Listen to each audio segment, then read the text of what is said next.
Today we are in PCEA St. Andrew's Church in Nairobi, where we deal with the interview of the first Rwandese minister ordained by the PCEA, served the PCEA throughout his life and retired in the PCEA. A minister who has been instrumental in the running of the French service at PCEA St. Andrew's. Reverend Ananidwa Mungu, who was just mtu wa Mungu to us when we were in school at St. Paul's. So viewers come so that we hear the experience of Reverend Dwamungu transitioning from Rwanda, and when he was in Kenya for just 2 years, then the Rwanda genocide happened, and how that affected him, his family, and his ministry. Welcome, and may the Lord bless you as you continue to listen.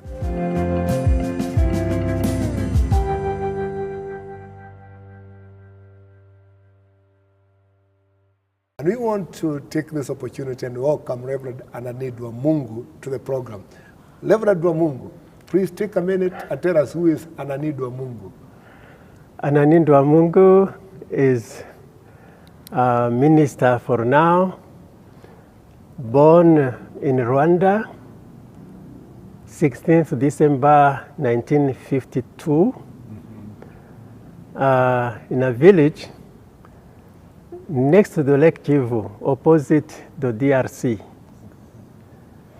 And I did my primary school September 1959, class 1. And that, I think I am among the first to go to school from that village.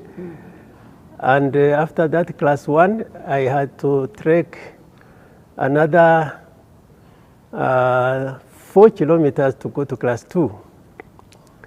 And then from there is a history after that in my primary school. Maybe I will come about it. Okay. Yes. Okay, and then when you finished your high school, what happened next? Before you came to Kenya or to St. Paul's? After primary, I accessed high school in 1967 in Kigali. In one technical school, official technical school, the only one in the land then. And I completed 1972. Then it was to look for jobs. That time the jobs were waiting for us. Yeah, then 1973, I accessed the college, but a few months in the college, there were some ethnic clashes, and then I had to leave that college, to rush back home where I was known, because the ground there was hostile. That whole year I couldn't go back to any school. I stayed home. And September 73, I went back to Kigali, now for prospective jobs. And I got one and worked until 74. I moved from another to another job until 77. No, 76. 76, I moved to another job. Okay. I was upgrading, looking for a better opportunity. That third one was at the National University in Butare, a town which is a university town. It was the only university, again, in the country, in the south. And it is where now I came to know the Lord when I was working there. Yes. When you got to know the Lord, then you became active in a church. Yeah, I came to know the Lord on 15th of May 1977, working in that university. And when I was in Kigali, working, 1975, December, I had met a lady who had come to visit her brother who was working in Kigali, and we were neighbors. And by coincidence, we have the same surname, Anani. Okay. So then that lady, her appearance shows somebody walking with a Bible. Okay. I was just interested. I invited her out. She refused. Are you talking about Sisri? Then I decided if she refused to come out with me, then I will go to visit her in the house. Okay. So I went to visit her at my neighbor, my namesake. And we started talking. We became friends. And during the period of time she was there, I was disciplined from job to that home to talk. And she somehow, she planted some seeds in the word. I got interested because during my high school, if I go back, I had studied in a school where it is managed by Catholic priests, Wazungus. So there was a mass every morning. Then after those years, I said, I have covered all my life that I have on earth with the prayers in that mass. So, and again, there was a little bit of confusion in the faith. So I really came out of church for 5 years. So 72 to 75 there, 76, it is when I was invited by the sister to that lady to go to a church, but I refused to go to a Protestant church. And she refused to go to a Catholic church. So we went to a middle one, which is an ecumenical kind of. And there, they were still managed by Protestant. I didn't know. And I was interested in the preaching, the word. And that same Sunday, I bought a Bible and a hymn book, Protestant. And the kibarua for that sister was to teach me those songs. Then from that time, we were going to that same church. Until now, I went to work in Butare. Then I met the Lord there. Again, invited by the same lady who was born again when she was in high school, like 5 years before. And they had a convention, youth convention, managed by Scripture Union. A missionary from Switzerland who had established a mission there. And he had mobilized the youth. They were organizing the youth camps. So she invited me. And I went to that convention in the weekend, a Friday. It was to conclude on a Sunday. And there it was plenty of students, a few professors. Fortunately, I met one gentleman. And this one, he was 2 years behind me in high school. And he identified me, said, "Hey, Anani, umeokoka." That's the first time I heard about kuokoka. I was taken aback. Okoka, what is it? I said, oh, as long as you are here, it's okay. Just stay. I said, I was invited to come, but I don't know what you're talking about. But I remembered when we were in school, he was an Anglican, I was a Catholic. And priests were not happy with him anyway. And they had brainwashed us saying that Protestants, they have protested their faith, so there is no chance to go to heaven. And that is what has confused me now.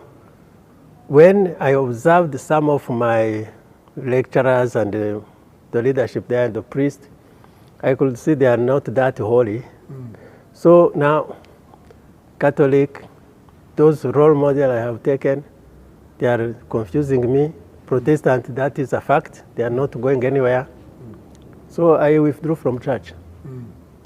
But now this opportunity to invite me, and I meet that young man there, then I felt at least there is one who knows me here, apart from the one who invited me here. Then walikuwa wananichunguza because since the time that girl we met, she disclosed that after many years after we married. So my name had gone in all prayer groups existing in Scripture Union. So I was known. And I could see some groups, when I pass around, they look like they know me. But in my pride, on the last day they preached, it was interpreted, it was someone from London, it is English, and our country we were speaking French. So, but I followed and I was really touched. It is like I took my decision then, but I didn't want to stand because all these are students. I am somebody working in the university. So, ni watoto. So, but I was convicted inside myself. And back to my home, the word continued to work at me, on me. 2 weeks down the line, I was in my bed. I couldn't sleep. I pondered about my life and all the questions I have about religion. I thought I was a good boy with those, being an altar boy, even at that time I was Catholic. And praying those good prayers, piously, trying to adjust my life, but out there doing whatever I want. So then, after I reflected on this and that evening there was a broadcasting message from Bujumbura, another station of Scripture Union, still, another mission. And they talked about the life of Simon Peter and his character, his life, and from where he was to where he became, he came after Jesus commissioned him.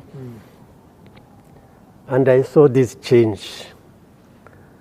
And then I reflect on my own life. Who am I? Where am I heading to? Because I want to go to heaven. But I don't know which religion can lead me there. And again, these few years I worked, especially 2, because even before I was not drinking, I was disciplined, but 1974, 75, and half 76, those years I had a very bad company. We were a group of 6 who had studied the same college and working the same company. And some of the 3 of us, we were village mates where we were residing. So there was a bar there. We had a table reserved for us. It was a mess. And I said, can this person be forgiven? And if it is possible, which religion that can take me straight to heaven? Those were my questions. And then I took a foolscap. I wrote down my life, those observations, and those questions. Because that broadcasting had said, if you have a question, write to us this address. I remembered P.O. Box 1400 Bujumbura, Burundi. And I wrote, now the title, I put to Jesus. And I signed my name. Then next morning, I took my bicycle, went to post office, posted the letter. So I felt like I was a bit lighter. relieved, but still anxious. What will be the answer? The confession I had made, I felt the worst of the sinners. And I thought somebody will be curious to come and check on this guy if he exists. I said, anyway, because there was an arboretum around the university, I said, if I hear somebody looking for me, if I don't know him, then I will just go to walk into the arboretum. But fortunately, 2 weeks down the line, I noticed that there is a package in the post office for me. Then I went there to pick it. It was a package filled with pamphlets. And those pamphlets, there was one that says, this is the answer. Everything in French, obviously. And the Gospel of John, the whole Gospel, and other pamphlets about salvation. So I went to that one. This is the answer. Probably it was printed, it was kind of published. Maybe somebody had the same question like me. Or it was those people who read my letter and then just published it that way.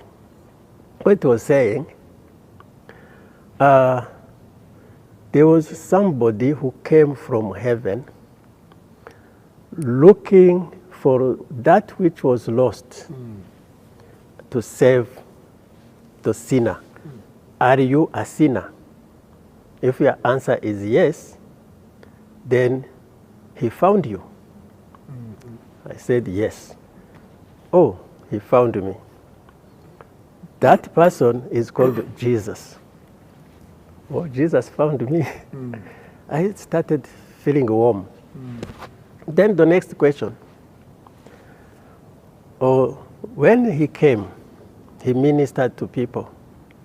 And he preached about the kingdom of heaven. And people to repent of their sins. And he went back. Whoever believes in him will go to heaven. He didn't establish a church, a religion. If you accept him in your life, and you are the two of you, you and him, you are the true religion. You are the true church. So this is your answer. Well, hiyo inanitosha. So now I am free to go to any church as long as they preach Jesus. In the university, there was a fellowship. The Protestants were praying at 9. The Catholic, the Mass comes after they have come out. Then there were some friends who were in a theological school. Many of them are Methodist and Presbyterian and Anglican. And then 2 were coming from my area. Not the same area exactly, but a district before us, and which is mainly Methodist. And their church is in front of where I have a home in Kigali. So I befriended them. They had a choir. I joined the choir, and I attended their service. Very soon, their chaplain, who was a Rwandese, started Bible studies. And because of the way they saw me, they thought I know everything. They gave me to prepare a Bible study. And he gave me this study Bible. So I worked at it and I presented that Bible study. They said, well done. So no, I know something in the Bible. So, but actually, that period of time, I had time to read that Bible. I tell you, in 60 days, I read it from cover to cover. Wow. 60 days as a novel, but I read it. And every time I meet a verse that picks my life, I underline it. That Bible, actually, I lost it with my friend who lost his whole family in '94 because it was the library I left there. The book, so many books I left at home, but it was underlined everywhere. Yeah, and I bought another Bible afterward. So then that is now the way I got born again in my room. Then the next time, the next youth camp was in April 1978. Now I was invited again. Now I went early. I booked my leave to go early. And there, now I met many of those people, leaders in the Scripture Union. I was presented now by my good friend, because we were not. I had kind of asked her through this communication, I am interested, but she had said no. She has never said no. That is when she felt concerned and sent my name to the prayer groups. Then that time, the Lord had given me a song, which I sang in that camp. It is only that nowadays we don't have those gadgets, but it was recorded, yeah, on a cassettophone. Yeah, a song of 12 verses. I sang it, accompanied by one of my good friends, the theologians, their student. And I gave my life to Jesus. I had given my life to Jesus in my room, but now it is public confession. Yes. And that time, Scripture Union became my home. I became a member. And that same year, I went back to Kigali, because after that camp, just as we were going back home, then Cecily said, now you can proceed. The condition she had given herself and Jesus is that this man become a Christian. And she never told me. She went on her knees. So then we proceeded. We planned even the wedding in '78, 25th of August.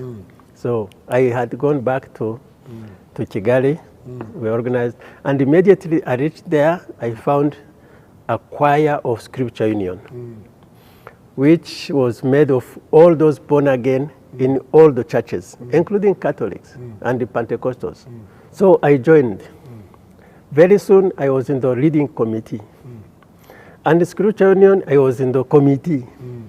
Very soon, then we heard of AEE, Bible Society, Gideon International, because during those years of 74, 75, 6, I had an opportunity to do accounting and banking to a level of brevet in French. It is like a diploma. And then I became National Treasurer of Scripture Union. Wow. Yes. But working now, as I came back, I went to work as an accountant. Now I shifted completely from the technical things. In the university, I was doing a laboratory. This is testing of material for construction, engineering, civil engineering, studies, facilitating those studies. Then there I went. I found another job in a company, but in 2 years, 1980, I found a job in a bank and heading a department. I was growing like this. As I grew in the profession, in the work, I became an elder in the church. 77, upon my being born again, by November, I joined the Presbyterian Church. That's what I was looking for. Because my fiancé was a Presbyterian. There was no link with where I was before, because I was completely kind of out of touch. And those other churches, the Methodists I could have joined, But again, it was a smaller church. Okay. Me, I look for big. Yeah. Yes. And then in that church, I joined the parish, Kigali parish, which is where I became an elder. And I became in the committee, evangelistic committee, comité d'évangélisation. We were 6 people. And then we used to minister everywhere. The churches were open to us, even schools in the Scripture Union and the leadership, you see, to access to all those. And Gideon International, to distribute books, schools open to us, preaching there. We were in the leadership there. And then the call. Actually, 78, the reason I came back to Kigali from the university, I felt the call. And I met the moderator of the church coming to see his student in that university, theological university. And we talked. And they found my level of understanding is good. I can be one of their candidates. He was a good man, but not that much in the practice and the procedure of the church. So when my firing as born again, new born again, I just resigned and went to him. And when I reported, he sent me to a committee. And this committee studied my testimonial. When were you born again? Just the other day. Last year. From Catholic? Not yet. You have to take time. So that is when I jumped to look for another job. Fortunately, that time there was no problem of finding jobs. Yes. And we planned my marriage immediately. Now in a new job and so on. But the young people in the choir became my family. And that time I used to pray to God. I pray, say, God, I need 1, 2, 3. Tomorrow he will bring them. That is how he brought me up. We were like going like hand to hand, like we are talking. Yes. And it was really marvelous. So we got married, and we were busy in the choir, both of us. In those many committees I was representing, but mainly in the choir and some the prayer groups, Keishas, Bible studies, we were always together in the leadership there. So then I stayed. When I got that job in 1980, I started my own project. Okay. I have to settle. I'm married. I have to look for a plot and a house. In 1986, I built my first house. And since that time, actually, I have not rented to today. So we lived in our house. Then I thought of looking for another plot, build now a commercial. That is when the Lord came and said, what are you busy doing? 1988. And I went back to church. I told the moderator, now I feel I have to reawaken that interview now. Okay, go to the interview. But the level where I had reached now, I was saying, that college of yours, I no longer want. I want where now and because I was also in the Gideon International, I wanted to learn English.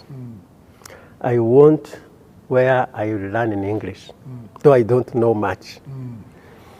I used to take a dictionary and a Bible just to make a sense of translating the letters from headquarters, Gideon International. I was secretary of the Gideon International, our company, Kigali. So to communicate when you have international visitors, So I was one of those who tried to speak a little, Yeah. but not to go to a college. Yeah. So then I passed the interview. But with the influence of my executive committee, I said, sijamaliza my project, put it somewhere. 3 more years until 1991. 1991, February, I was working. And the Lord impressed on me that I am to vacate immediately. And I went home and I told my wife, now I don't know what the Lord is saying, but let me find time because I am so busy in this committee here, caches everywhere. I don't have a time to concentrate. I took my Bible and my hymn book. I told her, don't expect me anytime soon until God answers me. It is when I will see me. I went to the Scripture Union Center. We had built a big center there. And I locked myself in a room, telling people, don't ever come near here. Don't need to talk to anyone. Don't want noise around. I don't need anything. It is me and God. So, one day, second day, prayer, reading, singing, sleeping kidogo, prayer, until Sunday at 3 p.m. And when I was reading, it is like I dreamed, or anyway, I read Jeremiah chapter 45. It has five verses, and verse 5 addressing, I think, is it Habakkuk, whoever. It was saying, are you looking for great things for yourself? Do not seek them. I am bringing calamity on this land, but as for you, your life will be saved as a price of war, and I will be with you wherever you go. Yeah, it was interpreted, it was French, but again, it was interpreted that way. I closed the Bible. I prayed. I opened again, I read. The text was coming out of the Bible. I said, this is what you want me to do? Because I connect with this saying, you have to live now. Okay. Then when I reported on job on Monday, I wrote a resignation letter. That I told my wife, the Lord is saying this. I have finished my time in the bank. So I am going to resign. She said, I said, wherever you go, tunaenda. I cannot be your obstruction. I resigned, I gave notice of 2 months because I worked 11 years there. So after the term of the notice, the CEO wrote a recommendation letter to me because he argued first to say, why are you going? You have responsibilities. Do you want us to increase your responsibilities? I say no. Your salary, do you want us to increase your salary? No. I'm going. Because I am going to study. Yeah. Okay. Yeah, and yet I had not even talked to the church. That was the answer to give so that he releases me. So he said, if it is studies, all right, go. Then I went to church. I tabled my letter. Moderator, here I am. I'm available now. I can go. He said, what?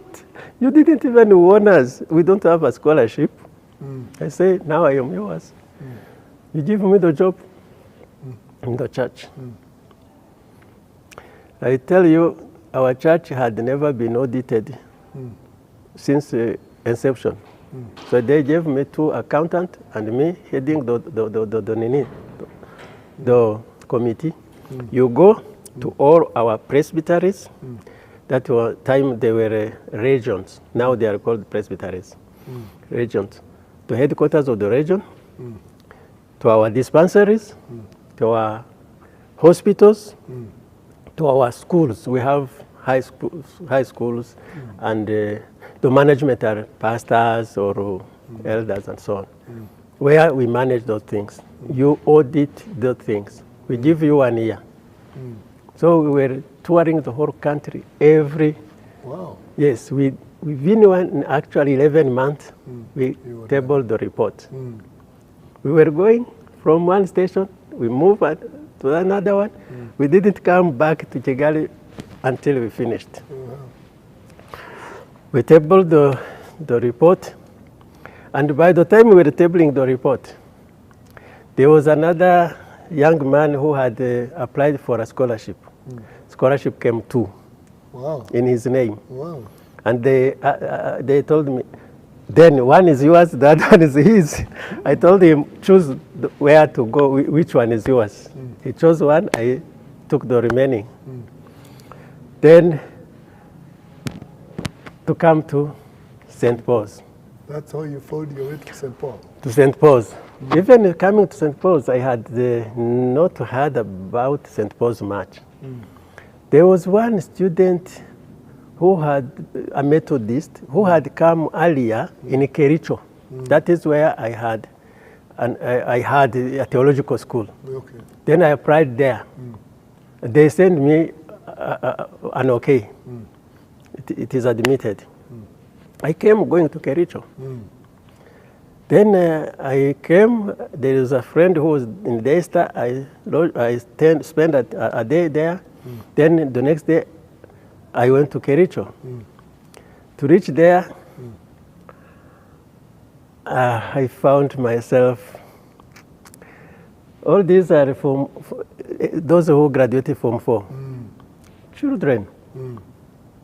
And the infrastructure, the standard was lower than where I did my high school. I went to class. I couldn't speak English. I found out these people are fluent in English. Now, this man will be last in class with these children. I said, I am wasting my time. I packed my things. I told them, I have gone home. And I took the bus. I crossed from the Kericho, crossed the river, and then took a bus on the road, came back to Nairobi. And they saw me coming back. What happened? I came back. I cannot study there. And then, fortunately, they had communicated with the scholarship people, Germany, that they will send my money there. And then I called home.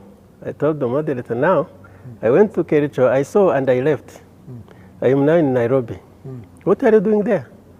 I had applied in Daystar and also in Kericho. I had those 2 admissions. Now I am going to Daystar. They say Daystar, they teach Bible, they don't teach theology. You have to go and do theology. There is a school called St. Paul's. It is where we know go to St. Paul's. Yes. And there was this man, Karamaga, who was in the AACC, heading the theological desk. They say, go and look for Karamaga. He will introduce you there. Okay. Okay. Then I went to look for him, and he introduced me. He gave me just a small note to Dr. Bisem. Oh, it's St. Paul's. Yes. Wow, okay. Perfect. Then I took a matatu, I went to St. Paul's. And there they say, oh, this is you are from Presbyterian Church in Kigali. This is a letter from Karamaga. Okay. They gave me a letter of admission and forms to go and fill. You see the procedure. Those two other universities, I had sent the forms to qualify to be received. Here, they give me admission and forms to go and fill. That communicated the message to me. I am admitted before I write anything concerning myself. Say, this is where God wants me. Now, the starting is in, I think, July. I am in May. I landed here 1st of May 1992. So starting in September. September, was it September? Or August, somewhere? Yeah, Mid-August. So I have 3 months. What do? I got to do English. I looked for a school, a best school here. It was the language center here. Okay. And I did 200 hours, 4 hours a day, for 5 days, 4 weeks.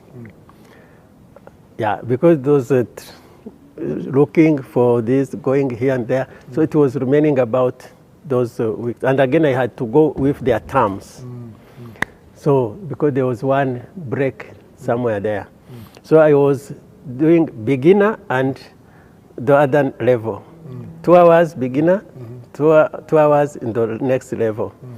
Then after 2 weeks, the middle, and then the advanced. So I was doing 4 like that. So at the end of the day, yes, I had confidence in English, but not very well fluent, but at least I had something to start in St. Paul's. It was competitive, but I managed. Yes. You know, when I landed in St. Paul's, I was seated with Reverend Alice Nkata, Methodist. Okay. You know her. Yes, I know. And hers was to take note, though her handwriting was not... to Kairigi. Yes. Yes, okay. I had to really struggle to read her handwriting. But she took notes, me, I follow.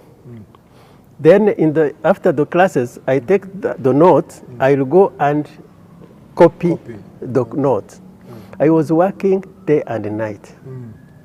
Yeah, at night I was not sleeping.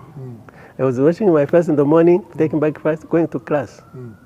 Having worked through the night, having Bible, dictionary, and all these books. And the first midterm paper, I had 24 out of 30 in St. Paul's. Wow. That was among the highest. That was the maximum they could give. Yes. You know that. It built my confidence. Oh my. That far I had not been talking, but listening. Then I told her, now I will take my own notes. That is how now I managed. And there, you find us a year after. We joined that group, Presbyterian. No. Yeah, the Presbyterian group, but the Walokore, here in fellowship. Oh, the St. Paul's Fellowship. Yes, St. Paul's Fellowship. Yes, so I was found in that one. I was found in the choir. You found us there.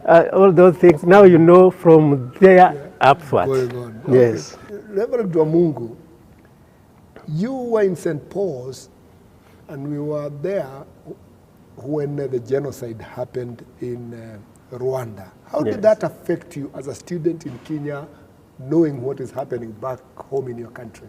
Yeah. Actually, that is 2 years down the line since I had started in St. Paul's. Yes. Then we had gone on holiday 93. And the experience there was not a good one. We had to cut short to 1 week to come back because ourselves, me and my wife, were attacked. So then we found this area is not that good. So we came back, hoping that things will go on because there had been some political agreement and we thought it will be done and done with. Then 94 happened.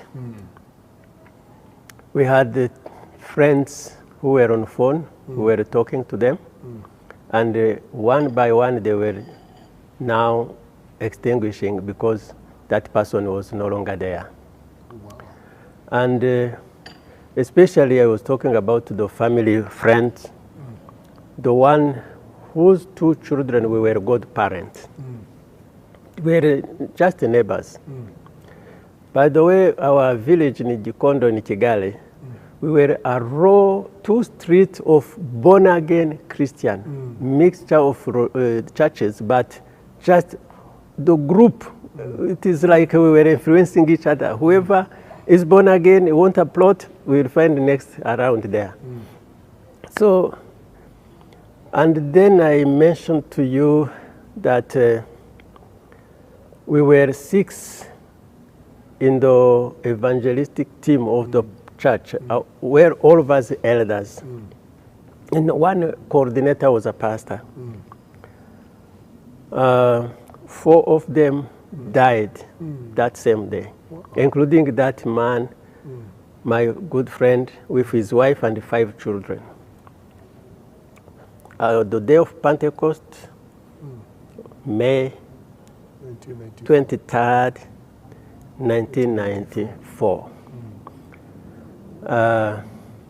Though communication had ceased some weeks before, I tell you, that was a Calvary to me. I know. And we had some exams there. I couldn't sleep. I thought, okay, my family, no communication, but we are next to the Lake Kivu. Yes. And my younger brother, Alphonse, whom you know, he was my neighbor up there. He was married with a son.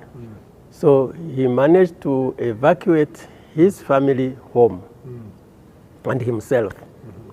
They left early in just the first days, the genocide, May, like the first week there. And he followed in May. And then they managed to cross the lake, to go to an island in the lake, just an island which belongs to Congo now. Yes. But no communication. Apart from hearing that my best friend had gone completely, and the silent now, all the phone gone.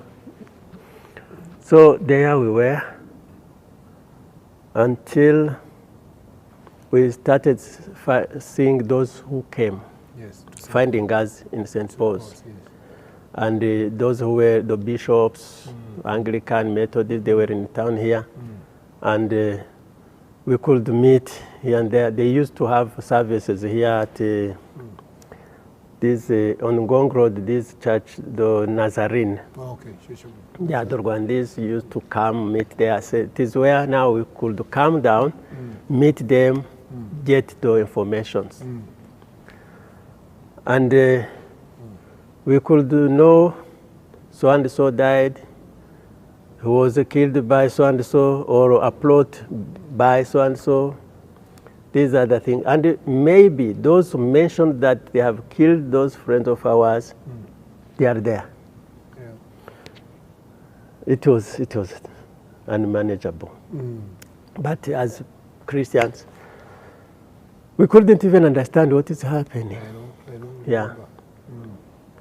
Me, I thought the country is now completely erased from the map. There will be no more Rwanda. And the people have turned the animals. Yes. I cannot look at one and see it is still a human being. What has happened? We left, they were in negotiations. They had a signed agreement. What happened? So then a good friend of mine in the leadership of St. Paul's, I will not disclose the name, approached me. Now that you are a lay person, a student, and the church there, it is like, it's no longer around. They migrated to DRC, We could, even that moderator had come around here. The Spirit of God is marvelous. The way I walked with God, I tell you, when I had, the only time he came to Nairobi, and he was in a hotel, I got to know he is here. And then that friend of mine in St. Paul's advised me, if your church hands you over to our church, we can follow up with your practical, licensing, ordination. And when they need you, they can call you. It was ringing in my mind. When I heard he's here, first thing, I came down, I met him, we booked an appointment with the Secretary General in the head office. Somewhere with Mwindi, who was the Secretary General there. Maniki. And yes, he accepted that the church can take me. And he had to write a letter. And being a Frenchman, it was my duty to write the letter in English recommending me to PCA. So I wrote the letter, I signed, I explained to him what is the content, whatever we discussed, and then he signed. That letter is there. Yeah, so me, I am a Presbyterian PCEA, licensed and ordained here by Wanjao. I was here in St. Andrews. at the ordination ceremony. Yes. So that is how now I am one of these church. But immediately we graduated, 95. I made it my mind, let me go to Rwanda. See by my own eyes if there is anyone of my family who is still there. But you see, Alphonse had left. Had come around. No, we were together. He had come here, okay. But even him, he didn't know about our mom. Our dad had passed on 93, 8th April, When you were still in St. just Paul. 1 year before the genocide.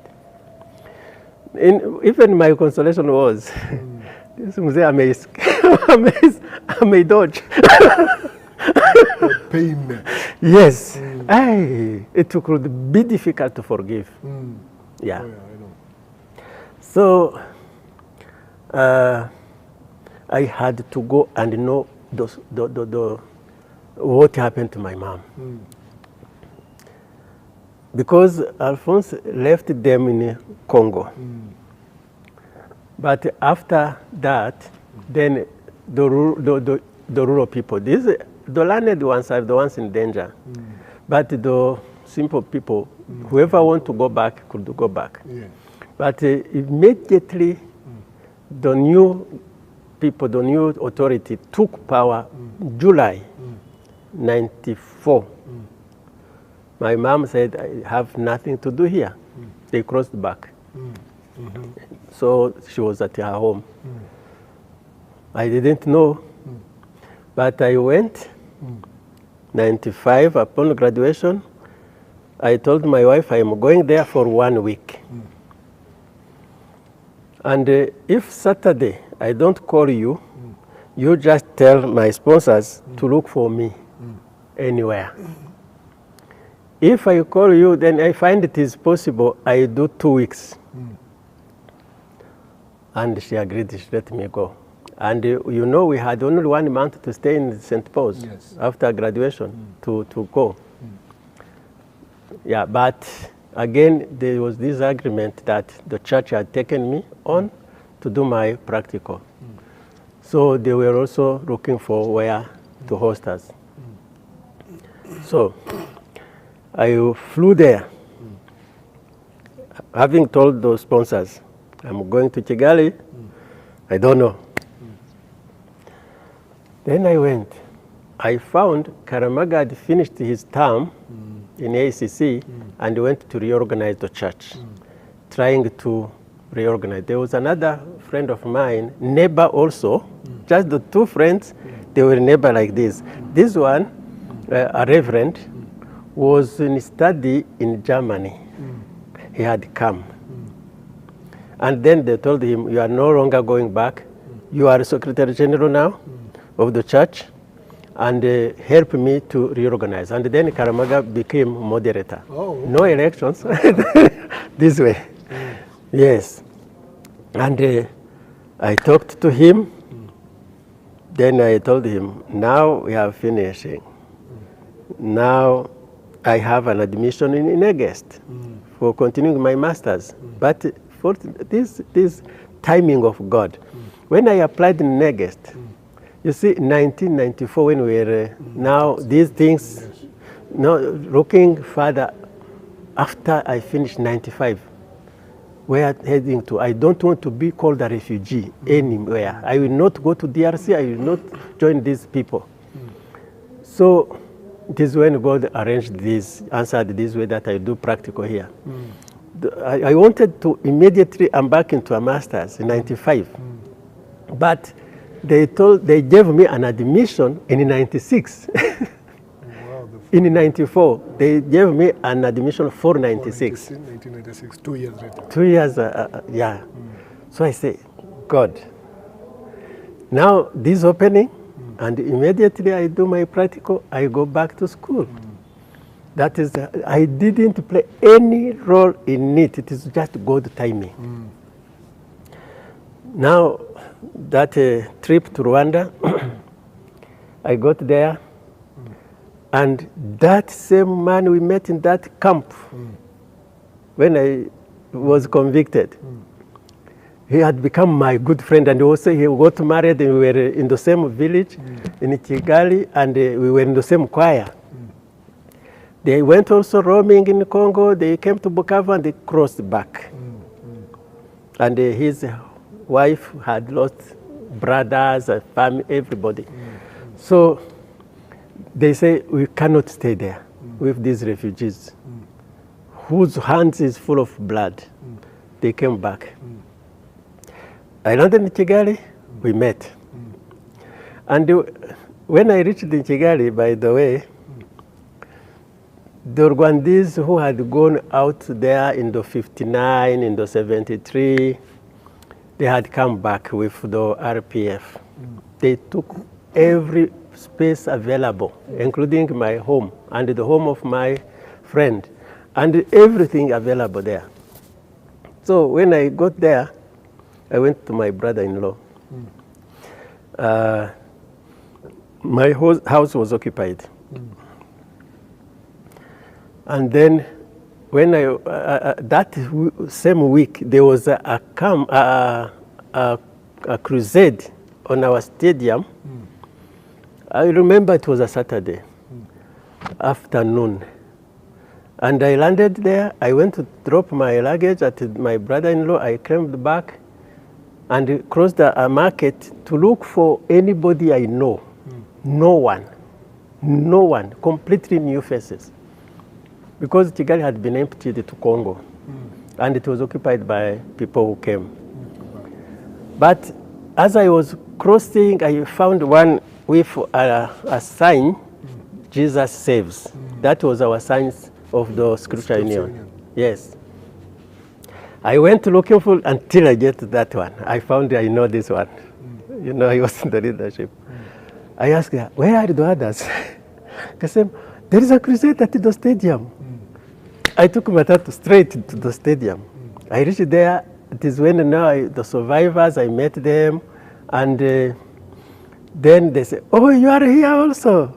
And I thought I came with the delegation from Kenya. Because there was a delegation from Kenya and from Uganda coming to preach, to appease people, and so on and so forth. Okay, I say, yes, and they sat me just third row after the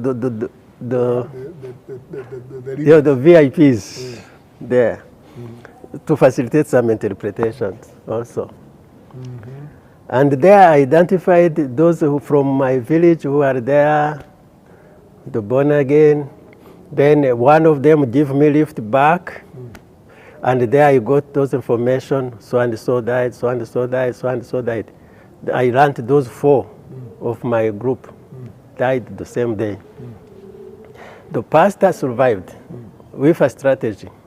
He was living in the Butare, that camp, that university town, next to that university theological school. And they had locked themselves inside the house and asked somebody to lock the padlock outside. For the 3 months, they were living on rice to soak in water and eat. No smoke, no noise. And the children were small. They were not grown children. But the 6 of them survived. He died later on by sickness because he became even the moderator of the Kigali region there after the genocide when they came out. So among the 6, the only alive is this one. So then I reflected, that verse the Lord has given me. Jeremiah 45. Yes. I will give you your life as a price of war. Wherever you go, my eyes will be on you. Even that time I took the trip to Kigali, you see I am going to a land I don't know anybody anymore.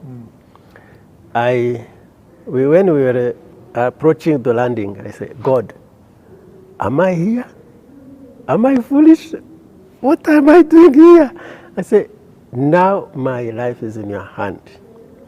Immediately, Psalm 32 verse 8 came in my mind. Wherever you go, my eye will be on you. I am back with that. That is the way I work with God.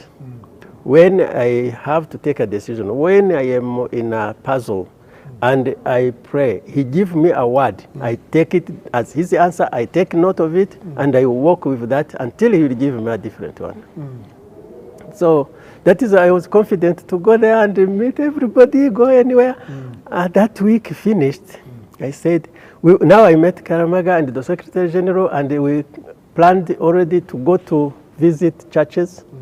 And we went down toward our place, which is 145 kilometers next to the lake. And we went to one of the headquarters of the region there. And we did organize a crusade, and we preached to people, comforting them, and then we slept there 2 nights, and then Wednesday, I thought of these 45 kilometers remaining. I cannot go back to Kigali if I don't get to my village and know what has happened there. I told the local pastor, he had a pickup, can I borrow your car? I want to go there. He says, okay. He gave me his driver and myself, with a short sleeve shirt, black, and a tie, and my nothing in the hand, nothing. I went like that. As you move, you find young people, military, walking at a distance of 50 meters, walking this way, and the first one stops. Where are you going? Hapa mbele. Okay, the last one, can I get a lift? Go up, panda juu. Tukaenda, unashukia wapi? Just kuchunguza naenda wapi. Namfikisha mahali, then another one. So, and the road had a barrier of uzi. Okay, just like a string, which you cannot see. But somewhere they will attach a paper. So you have to go slowly and be attentive. And when you get next to it, you stop. You come out of the car, you open, and you go stand. Then somebody will come from nowhere, from a bush, will not talk to you, inspect the car, and then you go back, and lower that one, you go. It was strategy, it was a military type. Actually, I don't know, I had never experienced such a thing. But that wisdom, I went through it, just like this. And I got to the village. The car doesn't reach home, so it has to stop somewhere, the headquarters of a location, and then I walk down the hill to the lake. Actually, our home was just to the lake, and came back. 45 minutes. I told him, in 150 minutes, I'll be here. Go back to the center and park there. Kateremuka. Reach home, I saw 2 children of my elder brother. Where is mom? Sema, she went down to the neighbor. Oh, kateremuka huko. Kuniona. Sema, is it you? What are you doing here? Umepitia wapi? Where is Cecily? Without greeting me, those are questions. She was now out of control. How come I am there? So I say, oh, be at peace. Cecilia is in St. Paul's. I came this day. I am left with 3 days. Today I spend at the church. Tomorrow in Kigali. The other day in Nairobi. I can agree. I didn't sit. I just turned. Mume survive. Yes. Imeendaji. Tumecross. Tukarudi. Okay. Fine. But I learned that another her family, a niece of hers, that is my cousin, first cousin, and some families of her side, many completely raised. I said, okay, it happened. We be courageous. Now I have seen you. I thank God you are alive. We are alive. I am going back, and I think I will continue studies, but I will come back. Okay. By the way, do you still think of being born again? Akasema nimeokoka. Wow. Hey. That time it was a celebration. As we walk, she gave me her testimony, and ameokoka. Across in those when they were in those camp, there was a Methodist church around. Wakawa preach, wakaokoka. So when she came back, she went to a Methodist church around, and the other sister went the same. Bas. So all those behind me are born again. Thank God. I was the very first to be born again in that village, the very first to go to high school in that village, and now all in my family who were still alive. And you still visit Rwanda every now and then? Now, 95 I went there. I came back. I now got busy in this and back to school. I went back 2000.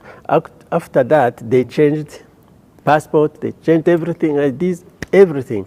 So we applied another passport from the embassy.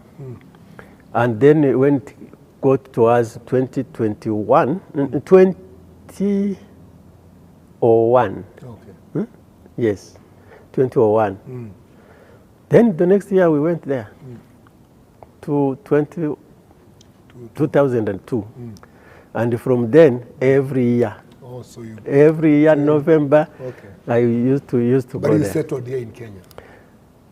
Yes. And you By the way, if we had had this interview,